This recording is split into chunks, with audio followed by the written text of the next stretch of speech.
Përplasjet në kuvend Savine bëhen më intensive midis grupeve politike. Kreu i grupit parlamentar të Partisë Socialiste Taulant Balla replikoi edhe me deputeten e opozitës Josefina Topalli, ku i kërkoi që të mos i dilte në mbrojtje ish-kryeministrit Sali Berisha, pasi sipas tij, ajo ishte kundër tij që në vitin 2021, kur krijoi një parti të vetën.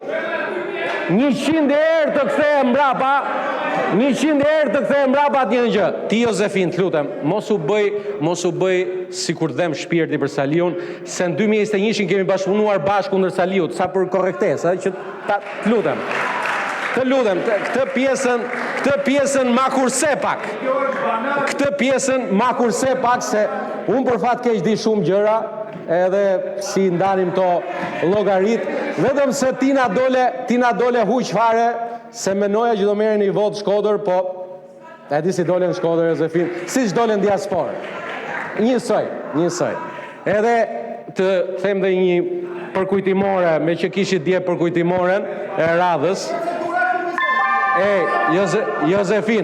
Josefin, historia në këto 20 vjetë që jam në parlament, këto rikthimet si puna jote, Ulsiu ka i shprehet shumë bukur, janë si ajo mas asaj. Në kahun tjetër, Topalli i akuzoi kreun e grupit parlamentar të PS-s se kontrollonte çdo lëvizje të ish-kryetarit të PD-s Lulzim Basha, ndërsa theksoi se ajo personalisht nuk kishte zhvilluar asnjë takim me Ballën. Po kthej përgjigje para folsit.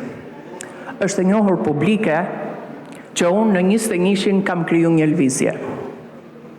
Unë ishe një vit përpara nënkryetare e Partisë Demokratike dhe vura re se në krye të Partisë Demokratike ishte njëri të cilin ju e kontrolloshit në çdo lëvizje dhe e majmoshit her mas herate e familjen e tij.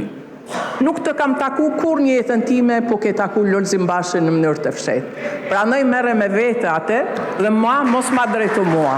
Dakor?